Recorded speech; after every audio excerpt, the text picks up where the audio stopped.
이 시간 우리 주시는 하나님의 말씀은 신명기 24장 1절부터 5절까지의 말씀, 구약성경 298면에 있는 말씀이 되겠습니다. 네, 신명기 24장 1절부터 5절까지의 말씀 우리 한 절씩 교독하신 후에 마지막 5절 말씀은 한 목소리 합독하도록 하겠습니다. 제가 먼저 1절 말씀 읽도록 하겠습니다. 사람이 아내를 맞이하여 데려온 후에 그에게 수치되는 일이 있음을 발견하고 그를 기뻐하지 아니하면 이혼 증서를 써서 그의 손에 주고 그를 자기 집에서 내보낼 것이요. 그 여자는 그의 집에서 나가서 다른 사람의 아내가 되려니와 그의 둘째 남편도 그를 미워하여 이혼 증서를 써서 그의 손에 주고 그를 자기 집에서 내보냈거나 또는 그를 아내로 맞이한 둘째 남편이 죽었다 하자 그 여자는 이미 몸을 더럽혔은즉 그를 내보낸 전 남편이 그를 다시 아내로 맞이하지 말지니 이 일은 여호와 앞에 가증한 것이라. 너는 내 하나님 여호와께서 내게 기업으로 주시는 땅을 범죄하게 하지 말지니라. 함께요. 사람이 새로이 아내를 맞이하였으면 그를 군대로 내보내지 말 것이요 아무 직무도 그에게 맡기지 말 것이며 그는 1년 동안 한가하게 집에 있으면서 그가 맞이한 아내를 즐겁게 할지니라. 아멘. 할렐루야. 네, 오늘 변함없이 살아있는 주의 말씀의 은혜를 사모함으로 말미암아 이렇게 하루의 시작을 말씀과 기도를 여러분을 기쁘게 여기시사 자 절단 한번 크게 고백하시겠습니다. 나의 삶을 아시고 반드시 역사하십니다. 네, 맞습니다. 나의 삶을 아셔서 일상적이고도 세세한 것까지 말씀하시는 하나님. 그래서 그 세세하게 곳곳마다 역사하신 하나님을 믿는 믿음으로 이렇게 새벽기도에 함께 하신 우리 모든 성도님들을 주님을 환영하고 축복합니다. 이 새벽에 우리는 신명기를 통해서 은혜 받는 귀한 시간을 갖고 있습니다. 그 가운데 특별히 우리 지금 계속해서 21장부터 26장 15절까지에 있는 사회생활과 관련된 규례 많은 피드백을 받고 있는데 사실 굉장히 우리가 표면적으로 보는 내용과 그 안에 담기는 영적 의미, 신학적 의미가 정말 많이 다르죠. 이 사회생활과 관련된 규례들에 대해서 은혜 받고 있습니다. 계속해서 말씀드립니다. 이 말씀은 어떤 말씀이라고 말씀드렸습니까? 뒤로 물러날 수 있는 말씀이 아니라고 말씀드렸어요. 불순종을 전제로 해서 주시는 말씀이기 때문에 이만큼 여기서 더 타협점이 없다는 거죠. 그렇기 때문에 무엇을 띠고 있다고 말씀드렸습니까? 절대성과 강제성을 띈다고 말씀드렸습니다. 특별히 이 사회생활과 관련된 규례이지만 실상 내면을 살펴보면은 어디에 포커스를 맞추고 있습니까? 바로 그거예요. 가정입니다. 가정생활입니다. 그래서 부모 공경에 대해서 얘기하고 있고 부부의 연합에 대해서 얘기하고 있으며 개인 성결이 얼마나 그 가운데 중요한지에 대해서 계속해서 말씀해 주고 있습니다. 그리고 그런 우리들이 이제 오늘부터 살펴볼 신명기 24장 말씀은 고백하실게요. 약자들을 보호하라. 딱 그겁니다. 약자들을 어떻게 보호해야 하는지에 대한 규정이 바로 24장 말씀이에요. 자, 이러한 약자 보호 규례는 하나님께서 사회적 약자에 대해서 얼마나 큰 관심을 갖고 있는지에 대해서 잘 나타내주고 있다는 거죠. 진실로 하나님께서 보시기에 우리 모든 인간은 지극히 연약한 자요 하나님의 자비와 그 긍휼하심을 힘입어 살아갈 수밖에 없는 고백하실게요. 우리는 영적인 약자입니다. 예, 맞습니다. 그렇기 때문에 이 영적 약자니까 무책임하게 사는 것이 아닙니다. 아이러니하게 영적 약자이기 때문에 나를 부인해야 된다는 거죠. 영적 약자이기 때문에 말씀 그대로 순종하며 하나님을 의지하며 살 수밖에 없다는 것입니다. 영적 약자가 책임질 수 있는 범위가 얼마나 있겠습니까? 연약한 자가 책임질 수 있는 범위는 지극히 제한적이에요. 하지만 약자이기 때문에 보호하심을 받는다고 한다면 보호하시는 분의 지도를 받아야 된다는 거죠. 보호하시는 분의 지시에 따라 그 선포되는 말씀 따라 살아갈 수밖에 없는 것이 약자입니다. 약자라서 방종하며 살아도 되는 것이 무책임하며 살아가도 되는 것이 아니라는 거예요. 그렇기 때문에 우리 모두는 나는 반드시 하나님의 보호하심을 받으며 살아가야 된다. 또 그렇게 살고 있다는 사실을 인지하고 내가 지금 이 순간에도 하나님께 받은 배려와 사랑을 잊지 말아야 된다는 거죠. 더불어 우리가 살아가는 이 땅의 많은 사회적 약자에 대해서 특별히 가족 공동체에 대해서 고백하실게요. 감사를. 바로 그거예요. 가족 공동체 가운데 감사를 잊지 않아야 됩니다. 분명히 어려운 환경임에도 불구하고 사랑해주고 있고 어려운 환경임에도 불구하고 책임져주고 있는 배우자에 대해서 부모님에 대해서 자녀에 대해서 감사함을 잊지 않고 살아가는 이 땅의 많은 사회적 약자에 대해서 깊은 관심과 애정을 가지고 돌보아야 된다는 거예요. 자, 절대 고백하실게요. 가정에 관심과 애정을 가져야 합니다. 그러니까 오늘 말씀 역시 상당히 무서운 말씀인 게 뭐냐면 가정에 관심과 애정이 없으면 개인 성결에도 관심을 갖지 않는다는 겁니다. 가정 공동체에 관심과 애정을 갖지 않으면 부부의 연합은커녕 부부가 싸울 수밖에 없다는 거예요. 관심과 애정이 없으면 부모 공경은커녕 자기밖에 알 수밖에 없다는 거죠. 하지만 관심과 애정을 가져야 된다는 것입니다. 왜요? 하나님이 나를 그렇게 도와주고 계시기 때문에, 하나님이 나를 그렇게 사랑해 주시기 때문에. 즉 가정에서 내가, 사회에서 내가 어떤 대우를 받느냐, 이거보다 더 중요한 것은, 우리 한번 더 고백하실게요. 나는 영적 약자입니다. 바로 그거예요. 나는 이미 하나님의 사랑을 받고 있다. 이미 하나님의 보호하심을 받고 있다. 그것을 인지하고 있어야 되는 것이 24장 말씀인 겁니다. 그 가운데 오늘 본문인 24장 1절에서 5절까지의 말씀은 이혼녀 관련 규례와 신혼남자 보호 규례를 담고 있습니다. 이 말씀을 제대로 알지 않는다고 한다면 우리는 바리새인과 똑같은 행동을 보이게 될 거예요. 이 말씀에 역시 이 사회생활 규례 같은 경우에는 표면적인 말씀이 아니라 영적인 의미가 더 깊다고 말씀드렸습니다. 그래서 이 영적인 의미를 알지 못한다고 한다면 우리는 말씀을 표면적으로만 알고 이 말씀이 갖고 있는 의미를 알지 못한 채 잘못 해석해서, 또는 내가 받고 싶은 대로, 내가 유익한 대로만 그 말씀을 왜곡해서 받아들여서 잘못 적용할 수밖에 없다는 거죠. 특별히 여기서 지금 이혼녀 관련 규례와 신혼남자 보호 규례라고 말씀드렸습니다. 자, 사회적 약자인데 이혼녀는 이해를 할 수 있어요. 그런데 신혼남자도 사회적 약자로 규정하고 있다는 거죠. 특별히 여기서의 신혼남자는 엄밀하게 얘기하면 우리가 봤을 때는 사회적 약자라고 할 수는 없을 것입니다. 하지만 고백하실게요. 기본 권리를 보장해 주어야 합니다. 바로 이거예요. 자, 지금 이 신혼남자가 의미하는 바가 무엇이라고요? 구성원들에게 기본 권리를 보장해 주어야 된다는 거예요. 즉 가장은 아내와 자녀에게 기본 권리를 보장해 줄 수 있어야 됩니다. 아내도 가장이 받아야 될 기본 권리, 자녀가 받아야 될 기본 권리를 보장해 줘야 됩니다. 자녀는 부모의 기본 권리를, 누려야 될 기본 권리를 공경으로 표현할 수 있어야 되고, 부모는 자녀들이 받아야 될 기본 권리를 보장해 줄 수 있어야 된다는 거예요. 한 번 더 고백하실게요. 기본 권리를 보장해 주어야 합니다. 바로 그거예요. 그래서 신혼남자는 그 기본 권리를 보장해 줘야 할 존재라는 점에서 약자 보호 규례에 포함시키고 있다는 거죠. 자, 이걸 생각하시면서 먼저 오늘 보면 신명기 24장 1절과 2절 말씀을 먼저 보도록 하시겠습니다. 사람이 아내를 맞이하여 데려온 후에 그에게 수치되는 일이 있음을 발견하고 그를 기뻐하지 아니하면 이혼 증서를 써서 그의 손에 주고 그를 자기 집에서 내보낼 것이요 그 여자는 그의 집에서 나가서 다른 사람의 아내가 되려니와. 아멘.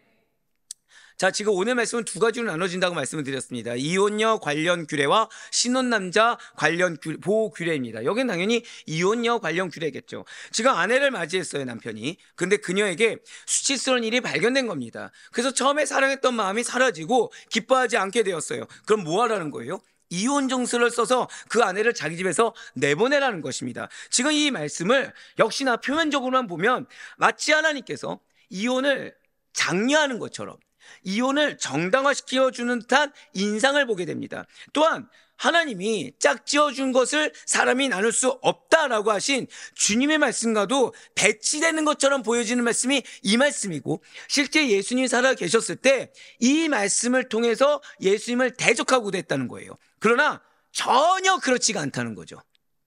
지금 하나님께서는 아내를 무분별하게 집에서 내어쫓는 남편의 그 행위를 인정하던가 그 행위 자체를 정당화시켜주기 위해서 이 말씀을 주신 것이 아니라는 것입니다.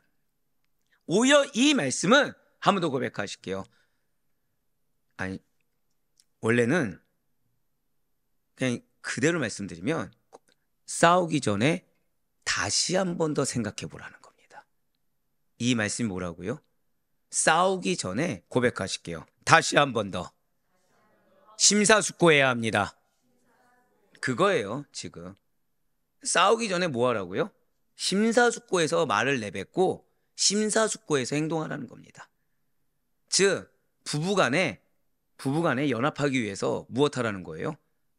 말 내뱉기 전에 전 정말 축복을 드립니다. 다시 한 번 더 심사숙고해라는 거예요. 지금 그 말씀입니다. 사실 이거를 어떻게든 완곡하게 표현해 보려고 했는데 다른 말이 없습니다. 지금 완곡해서 표현할 말이 없어요. 그래서 지금 고민한 거예요. 이걸 어떻게 좀 더 편하게 말씀드릴 수 있지? 완곡하게 할 수 있지? 근데 대놓고 그냥 말씀드릴게요. 싸우기 전에, 말 내뱉기 전에, 행동으로 옮기기 전에 생각부터 하라는 거예요. 무분별하게 내뱉지 말고, 무분별하게 행동하지 말고, 생각하고 말하고, 생각하고 행동하라는 것입니다. 맞습니다. 지금 남편은 아내를 지적할 만한 일이 있는 겁니다. 지금 아내는 그래서 지적할 만한 일뿐만 아니라 이혼 증서를 쓸 만한 일이 존재한 거예요. 자, 지금 지적하는 거에 대해서 이혼 증서를 써도 이상하지 않는 아내의 수치스러움이 발견된 겁니다. 근데 뭐 하라고요? 다시 한 번 더 생각하라는 거예요. 다시 한 번 더 재고해 보라는 겁니다. 또한 이혼하는 자신의 행위를 지금 증인들 앞에서 엄숙하게 선언하게 하셨습니다. 그래서 잘 들으셔야 돼요. 순간적인 분노에 의해서 무분별하게 아내에게 수치를 주든가 무분별하게 아내를 집에서 내어쫓는 일을 방지하게 하시기 위해서, 즉 순간적인 분노에 의해서 말을 내뱉지 않게 하기 위해서, 순간적인 분노에 의해서 행동으로 옮기지 않게 하기 위한 조치라는 거죠. 자, 지금 이혼 증서를 쓰면서 어떻게 하라는 거예요? 지금 증인들 앞에서 선언하게 하신 겁니다. 더 나아가 이것은 당시에 남자에 비해서 상대적으로 약자였던 여자에게 이혼 증서를 써주게 함으로 말미암아 여자가 남편에게서 해방되어 마음대로 재혼할 수 있는 길을 열어주기 위한 배려에서 나온 조치였다는 거죠. 그렇습니다. 지금 이혼녀 관련 규례는 이혼을 정당화하기 위한 조치가 아닙니다. 오히려 이혼을 억제하고 오히려 부부간의 다툼을 억제하기 위한 조치입니다. 오히려 부부가 연합하도록 만들기 위한 조치가 이거라는 거예요. 그러니까 쉽게 말씀드리면 사람들 앞에서 나 이혼했어라고 선언하는 것이 수치스럽겠냐, 아니면 한 번 더 생각하는 것이 수치스럽겠냐, 이겁니다. 자, 뭐가 낫습니까? 우리 부부 싸웠어요 얘기를 사람들 앞에서 만발에 막 공개하는 것이 낫겠습니까? 아니면 한 번 더 생각하는 것이 낫겠습니까? 한 번 더 생각하는 것이 낫다라는 거예요. 말로 내뱉어서 다른 사람들 앞에서. 근데 자, 지금 사회생활 관련 규례죠. 가장 기본적인 단위가 뭐예요? 가정이라고 했죠. 즉 가정에서 부모 앞에 자녀 앞에 싸우는 것보다 한 번 더 생각하는 게 낫다는 거예요. 부모와 자녀 앞에서 수치스러움을 보이지 말고 한 번 더 생각해서 부모는 반드시 어떻게 하라? 연합하라는 겁니다. 그러면서 지적하는 사람은 내가 받은 사랑을 먼저, 하나님께 받은 사랑과 배려를 생각해서 너가 지적하는 그 상대가 얼마나 약자인지를 보호해 주라는 겁니다. 자, 내가 지금 싸우면서 정지할 만한 대상을 뭐 하라는 거예요? 보호해 주라는 거죠. 그렇습니다. 사실 고대 사회는 여자를 정상적인 사람의 대우를 하지 않았습니다. 여성의 인권이란 바닥이라고 말하는 것 자체도 놀라울 정도로 보장은커녕 인정조차 되지 않았다는 거죠. 여성을 함부로 취하고 버리는 것이 일반적이었던 고대 사회였다는 거예요. 그러한 가운데 지금 방금 보셨던 말씀처럼 여성의 권익을 보장해주는 사회법이라는 것은 매우 획기적이고 매우 놀라운 일입니다. 사실 우리가 하나의 말씀을 들었을 때 상당히 파격적이고 너무 놀라서 아니 내 상황 가운데 이 말씀을 받기가 힘듭니다 라는 것들이 존재합니다. 하지만 이걸 생각하셔야 돼요. 하나님 편에서 본다고 한다면 결코 획기적이거나 놀라운 일이 아니라는 거죠. 하나님 편에서 본다고 한다면 그 말씀을 주신 것은 너무 당연하다는 거예요. 자, 여러분들이 자녀에게 유산을 상속하는 거예요. 유산을. 상속할 유산이 없으십니까? 저만 그런 줄 알았더니 유산을 상속하는데, 근데 자녀의 지금 모습을 봤더니 유산 상속은커녕 오히려 지금 상속해주면 독이 될 것 같은 겁니다. 그래서 자녀에게 유산을 상속하기 위한 도구로 어떤 무언가 성실성을 요구했습니다. 그럼 자녀는 지금 나에게 익숙한 건 게으름이에요. 근데 그 성실하면 뭘 받아요? 유산을 받는 겁니다. 그럼 자녀는 뭘 해야 되죠? 게으른 거를 무릅쓰고 이겨내서 성실함을 보여야 되는 겁니다. 왜요? 그럼 유산을 받을 수 있으니까요. 근데 여기서 이제 자녀는 두 부류로 나눠지는 거죠. 하나는 그 말을 믿고 성실하게 살든가. 근데 나는 그것을 받기에는 몸이 뭐에 익숙하다고요? 게으름에 익숙해요. 하지만 준다고 약속한 부모를 믿고 성실하게 살든가, 아니면 두 번째는 뭐죠? 나는 게으르게 살고 싶은 거예요. 설마 주겠어? 라고 하고서 안 믿는 거죠. 안 듣는 겁니다. 결과는 어떻게 됩니까? 판이하게 나눠지겠죠.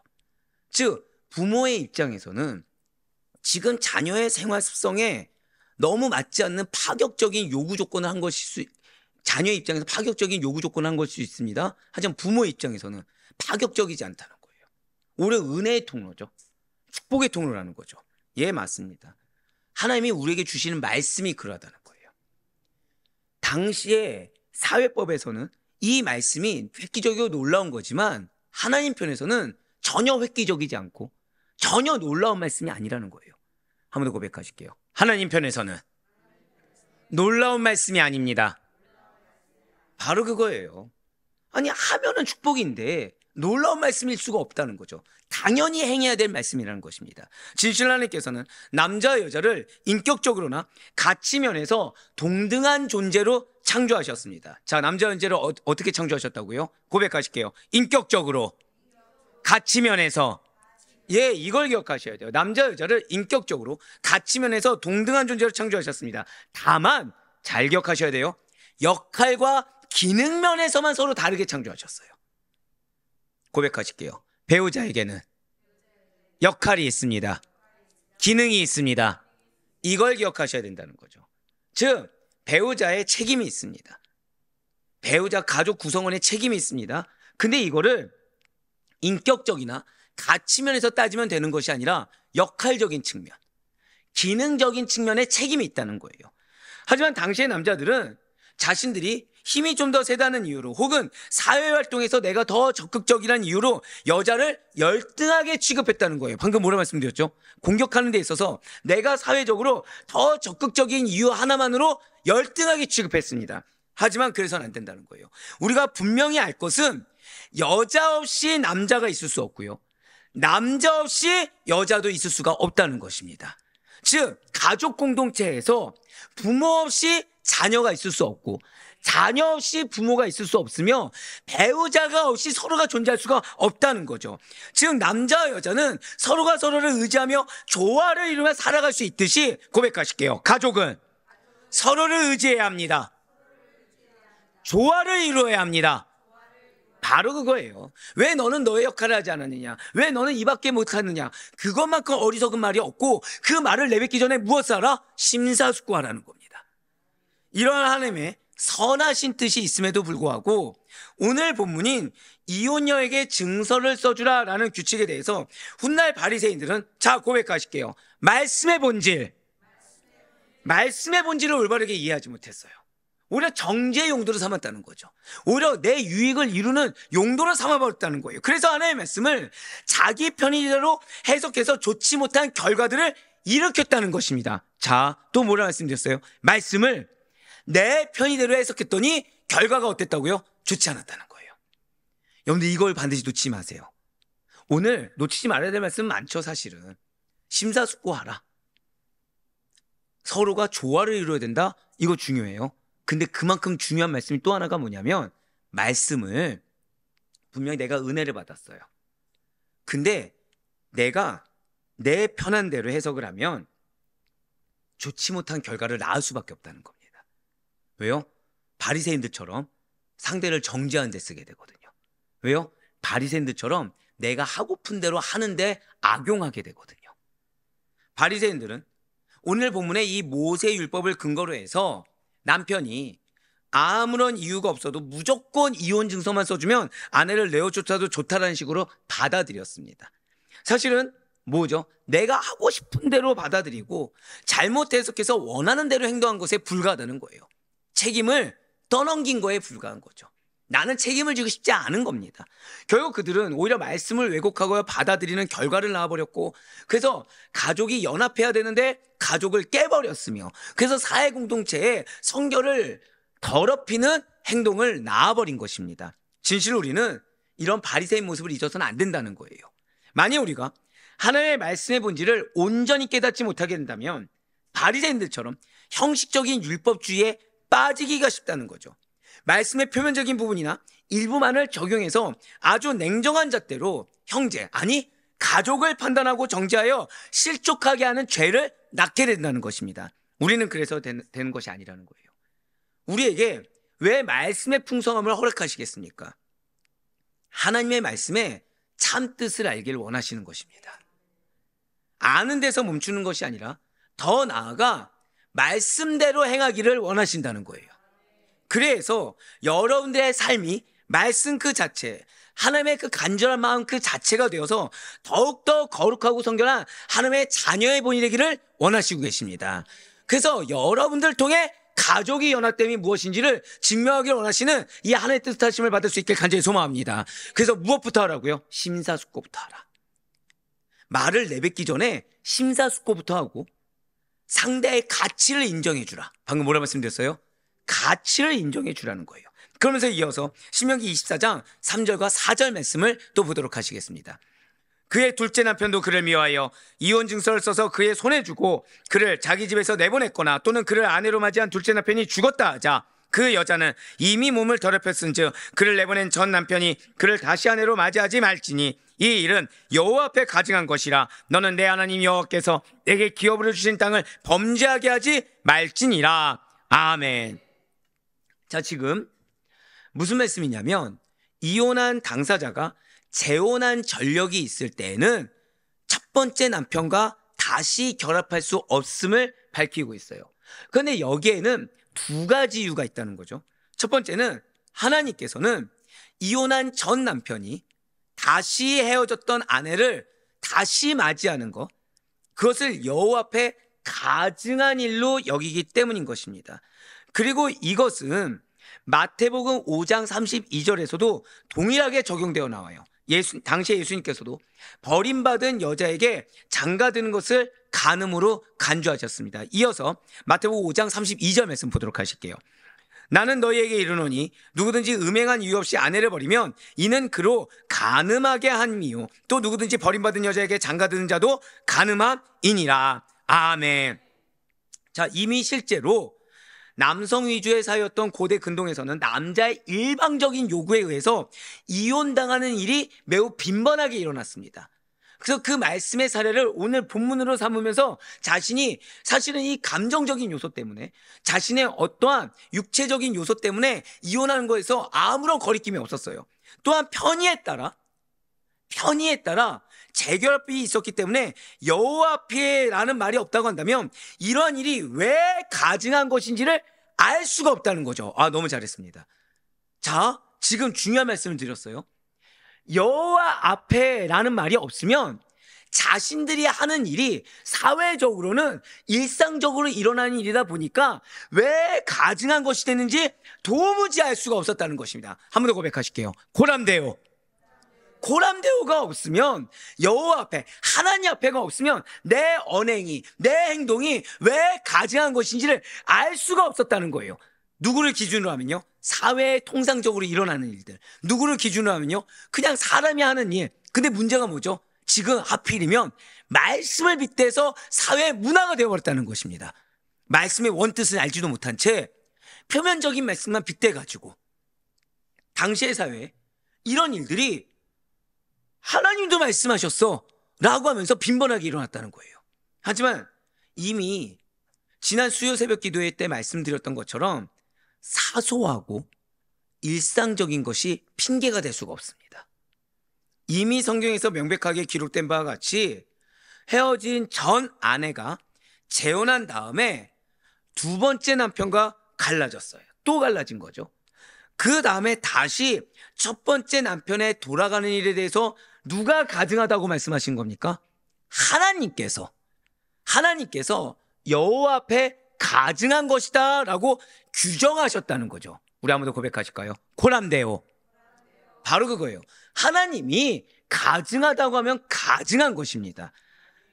무슨 뜻일까요? 지금 이 말씀이 뜻하는 바가 무엇이냐면 하나님의 백성은 이방 백성들과 이방인들과 달라야 된다는 겁니다. 하나님의 백성들은 세상에 속한 사람들과 생각도 달라야 되고 가치관도 달라야 되고 행동의 기준도 달라야 된다는 거예요. 결혼한 부부관계에 대해서도 마찬가지라는 거예요. 한 번 더 고백하실까요? 가치관이, 생각이 달라야 합니다. 그거예요, 지금. 그거예요. 사회가 그렇다고 해서 또나 하다못해 이 교회 공동체 안에서도 믿음이 있는 척 외식하는 자들이 하는 말이 기준되는 것이 아니라 정말 신본주의에 입각해서 정말 말씀의 그 뜻에 입각해서 행동하고 가치관을 가질 수 있어야 된다는 것입니다. 하나님께서 친히 한 남자와 한 여자를 각각의 배우자로 창조하셨어요. 그러니 결혼한 배우자를 자신의 몸과 같이 사랑해야 합니다. 이것이 뭐죠? 신본주의적 입장이죠. 이혼을 가볍게 생각하는 태도를 가지지 말라는 거예요. 또한 자기가 전에 이혼했던 자와의 재결합을 금지함으로 말미암아 지금 또 이 말씀도 뭐죠? 한 번 더 고백하실게요. 반드시 심사숙고해야 합니다. 오늘 말씀은 계속해서 그거예요. 말하기 전에 생각하라는 거예요. 행동하기 전에 더 생각하라는 거예요.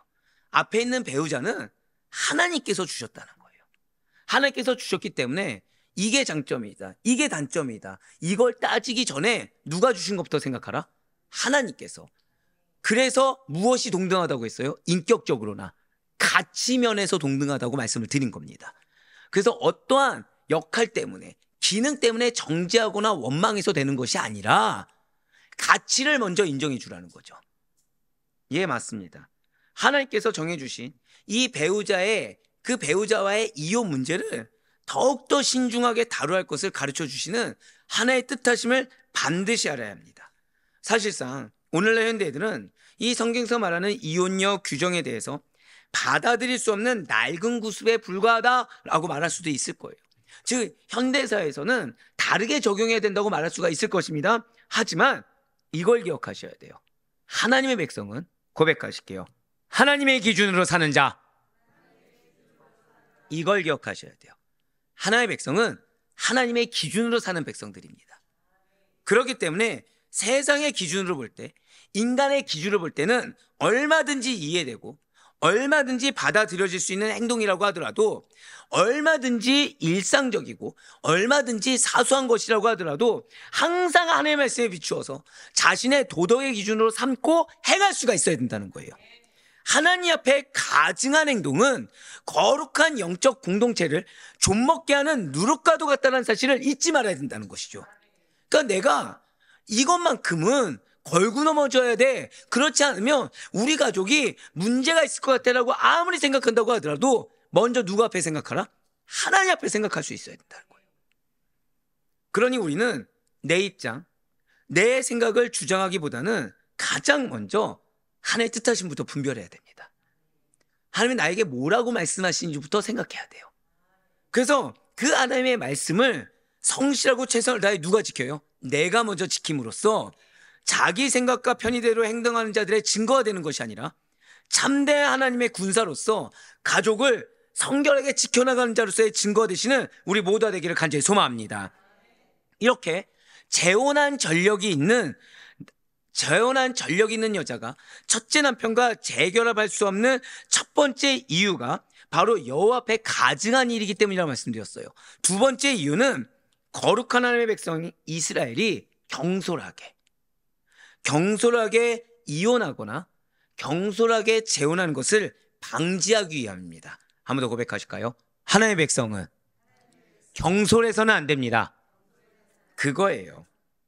그러니까 이것은 결혼의 신성함을 지키고 하나님이 만드신, 주님께서 친히 제정하신 이 가정의 신성함과 성결함을 지키고 순간적인 감정이나 성급한 판단으로 이 연합을 깨트리지 않을 수 있도록, 자, 순간적인 감정이나 성급한 판단으로 연합을 깨트리는 언행을 하고 이혼에 이르지 않도록 하나님께서 주신 규례라는 거예요. 그래서 부모 공경에서 부모 앞에 모도하지 말라고 하죠. 싸우지도 말라고 한 것이 바로 오늘 말씀 때문입니다. 자녀 앞에서 모도하지 말라고요. 싸우지도 말라고 한 것이 바로 오늘 말씀 때문입니다. 만약에 한 남편이 순간적인 감정 때문에.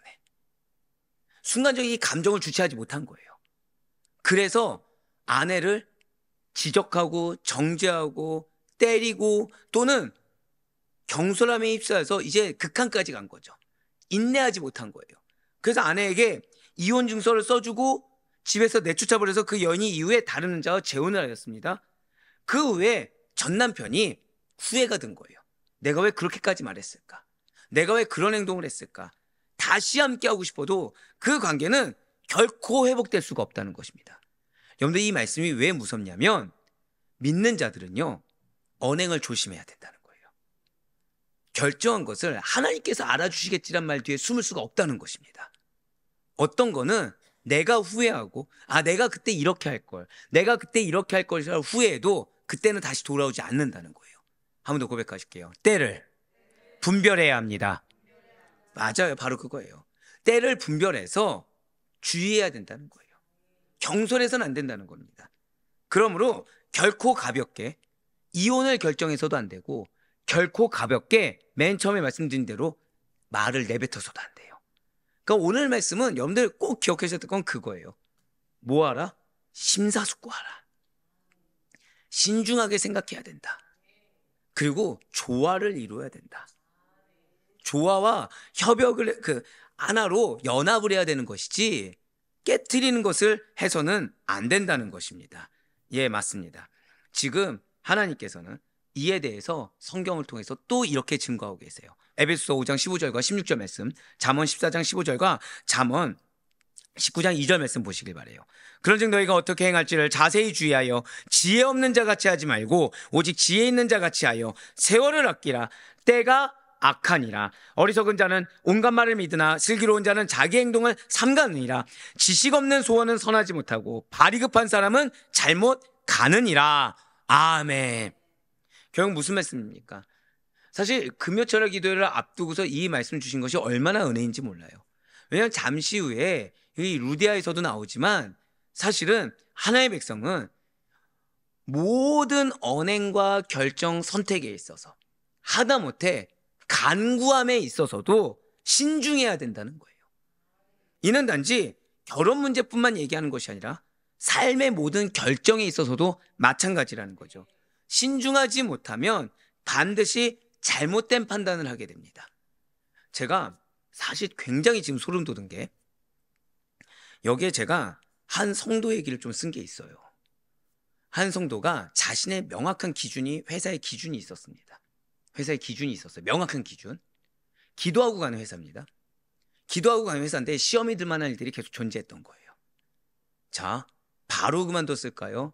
몇 번의 심사숙고를 거쳤을까요? 몇 번의 심사숙고를 거쳤어요. 몇 번의 심사숙고를 거쳤습니다. 근데 하나님이 명하신 때가 있었던 거예요. 그러니까 몇 번의 심사숙고 동안 인내하는 때가 있었고 하나님 정하신 때가 되니까 그곳에서 건져내 주셨다는 거죠. 자, 방금 뭐라 말씀드렸어요? 그곳에서 건져내 주셨다는 겁니다. 그 몇 번의 심사숙고가 너무 중요했던 거예요. 저는 그래서 사실 지금 되게 소름 돋았어요. 왜? 오늘 말씀이 뭐라고요? 심사숙고해야 된다. 근데 저만 보셔야 돼요. 떡하니 오게 하신 거예요. 왜죠? 그 성도를 축복하기 위해서. 예, 마음에 의구심 품지 말고 심사숙고한 결정에 대해서는 하나님께서 지지해 주신다는 겁니다. 심사숙고한 결정에 대해서는 하나님께서 예비하시고 은혜 주신다는 거예요. 근데 거꾸로 말씀드리면 심사숙고하지 않고 경솔한 행동에 대해서는 하나님께서 반드시 매를 들어서라도 돌이키게 하신다는 거예요. 그래서 사는 성도 여러분들, 삶의 모든 결정에 있어서 심사숙고하셔야 돼요. 근데 누구 앞에서요? 하나님 앞에서. 하나님 앞에서. 제가 아까 그 성도 얘기를 왜 했냐면 저는 그 성도를 오래 알고 있었습니다. 근데 제가 아는 그 성도의 성향이라고 한다면 이미 그 기준이 깨졌을 때 벌써 나왔어야 돼요. 근데 몇 번을 더 했어요. 몇 번을. 뭐 하지 않으면 그럴 수밖에 없죠. 자기 부인하지 않으면 그렇게 할 수가 없는 겁니다. 여러분들, 심사숙고 자체가 하나님의 말씀에 순종이 됩니다. 심사숙고해서 할 말을 하고 싶어도 참는 것이 하나님께 기쁨이 됩니다. 결국에는 신중하지 못하면 반드시 잘못된 판단을 하게 돼요. 결국에는 돌이킬 수 없는 일을 저지르게 되며 마침내 후회의 자리에 이르게 되는 것입니다. 제가 우리 성도님들을 기뻐하는 것이 있어요. 왜냐? 매번 질책을 하죠. 근데 곳곳마다 변화된 모습들이 보입니다. 그러니까 예전 같았으면 이미 얼굴에서 구겨진 것이 다 티가 나는데 이제는 아멘하고서 심사숙고하는 시간을 거치는 모습들을 곳곳마다 보게 됩니다. 만약에 야, 냉큼 아멘했어요. 그건 나다. 예, 이런 침나은 자세가 필요하죠. 만약에 누구지 하면은 나 빨리 그렇게 해야 되는구나. 예, 근데 난가 하면은 나라니까요. 아멘하고 채가셨잖아요. 아멘하고 채가셨잖아요. 예. 이러한 사례는 성경에서도 찾아볼 수가 있습니다. 가나안 정복 전쟁 때 기브온 사람들이 이스라엘에게 찾아왔죠. 평화 조약을 요청하였습니다. 자, 그런데 누가 성급히 협약을 맺었죠? 축복이 있을지어다. 여호수아였습니다. 염다는 여호수아는 어떤 인물입니까? 긍정적인 인물입니까? 부정적인 인물입니까? 고백하실게요. 단 한순간도 경각심을 놓치지 말아야 합니다. 그거예요. 이 중에 나는 여호수아만큼의 믿음이 있다. 있으십니까? 우리는 자신 있게 얘기할 수 없죠. 근데 여호수아조차도 그렇게 10명의 정탐꾼, 그렇게 인간적인 얘기를 했어도 믿음의 고백했던 여호수아조차도 그 순간 경솔히 협정을 맺어버리는 실수를 했다는 거예요. 그 결과 하나님께서 실수했으니까 너가 잘하다가 한번 실수했구나 하면서 용서하셨습니까? 아니면 그 실수에 대해서 벌하셨습니까?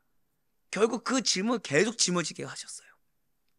하나님께서 반드시 몰아내라고 했던 가나안 족속 중에 하나 평화지역을 맺어서 그 짐을 짊어지게 되는 실수를 범하게 됐다는 거죠. 이뿐만이 아니죠. 사울왕은 블레셋과의 전투에서 성급히 금식령을 내려 병사들을 지치게 했을 뿐만 아니라 자신의 아들 요나단마저 위기에 빠지게 했다는 것입니다. 그런 사랑 성도 여러분들, 신중하지 못한 선택은 반드시 후회로 이어진다는 사실을 잊지 마시길 바래요.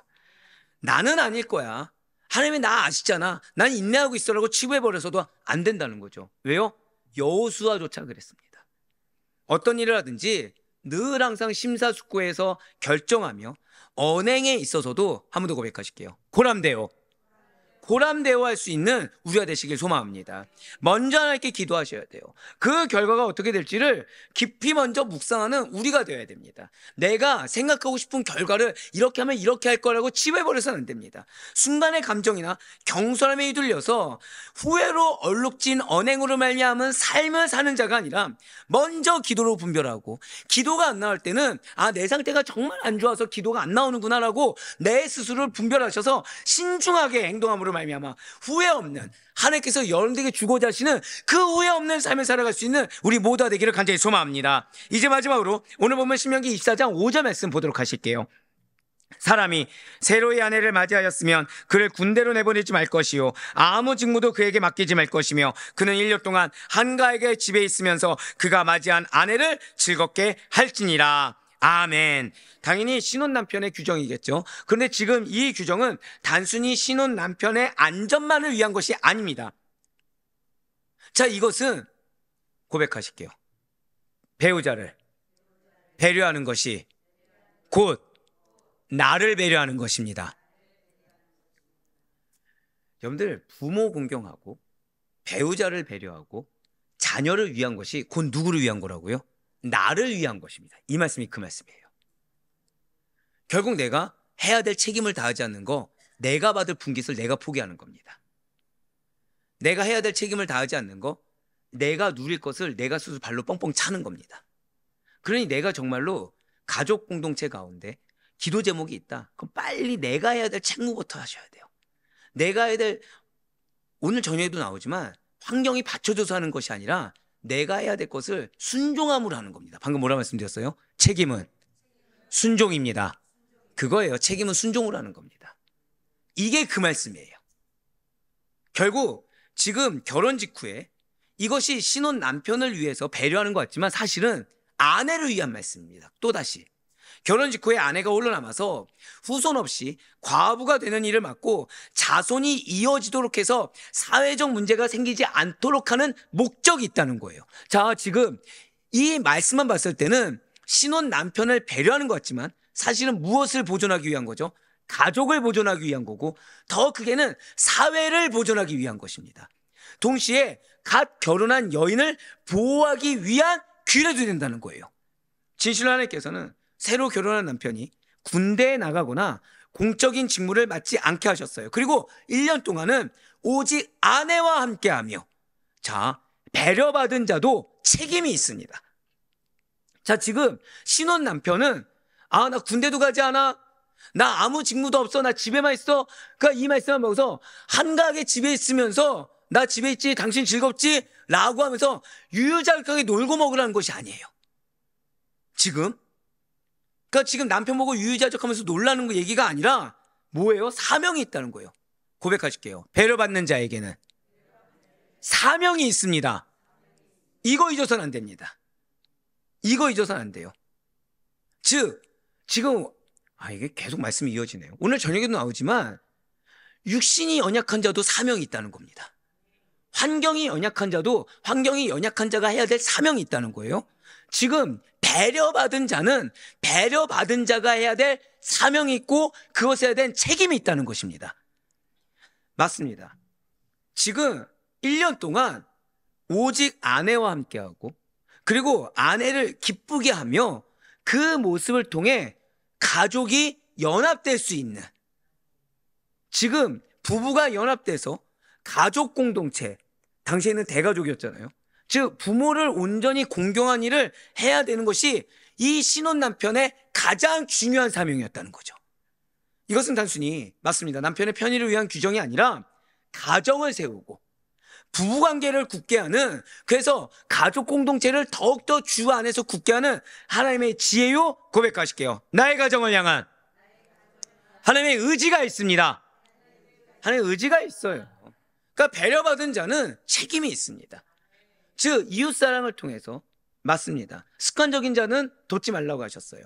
하지만 그 급작스러운 환난을 당한 자들은 우리가 도와야 됩니다. 근데 도움받은 자는 무엇이 있다는 거예요?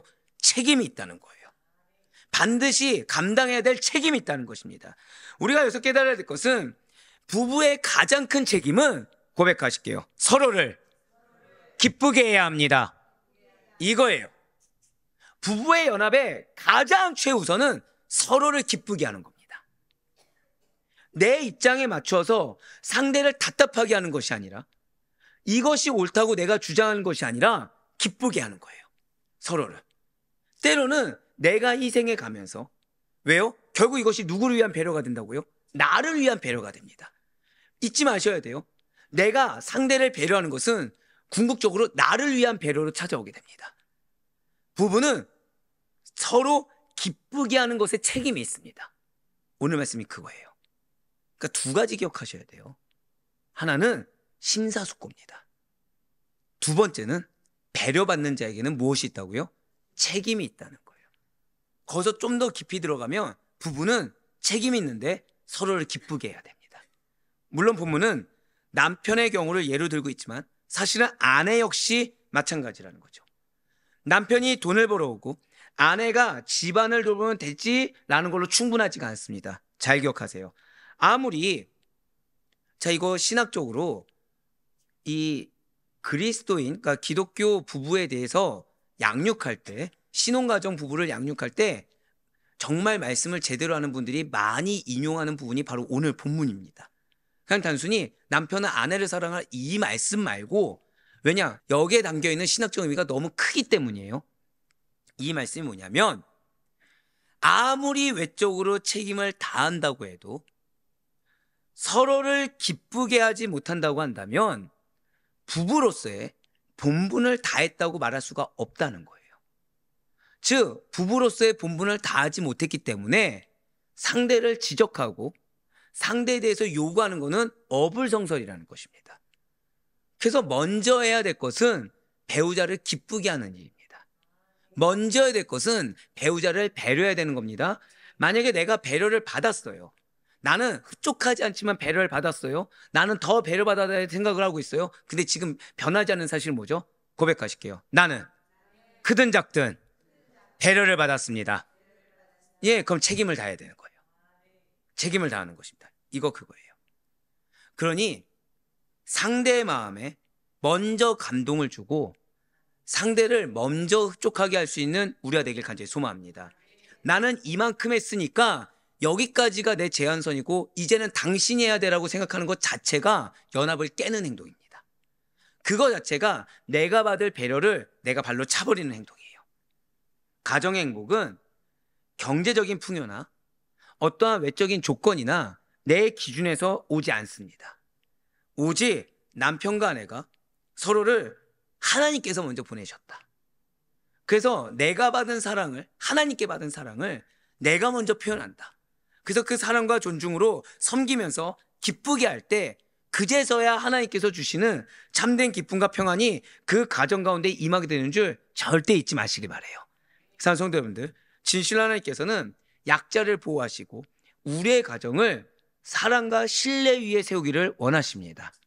그러니 어떠한 순간적인 감정이나 자의적인 판단이 아니라 하나님의 말씀 안에서 서로를 존중하며 기쁘게 함으로써 가정이 든든히 세워질 때 그 가정은 하나님의 거룩한 성전, 은혜의 성전이 된다는 사실을 잊지 마시길 바라요. 오늘 두 가지 절대 놓치시면 안 됩니다. 심사숙고하셔야 돼요. 심사숙고하셔야 됩니다. 하나님 앞에서 심사숙고한다는 것은 가족 구성원 누구 앞에서든 타인 앞에서든 누구 앞에서도 언행조차 조심해야 됩니다. 다퉈선 안 돼요. 절대 다퉈선 안 됩니다. 그래서 다툼이 이혼으로까지 가는 이 일도 발생해서도 안 됩니다. 그리고 더불어서 배려를 하시되 배려에는 책임이 있다는 걸 잊어서는 안 됩니다. 배려받은 자, 그리고 무엇보다 지금 부부 연합에서 가장 기쁜 것, 가장 중요한 것은 서로를 기쁘게 해야 된다는 사실을 잊지 마셔야 돼요.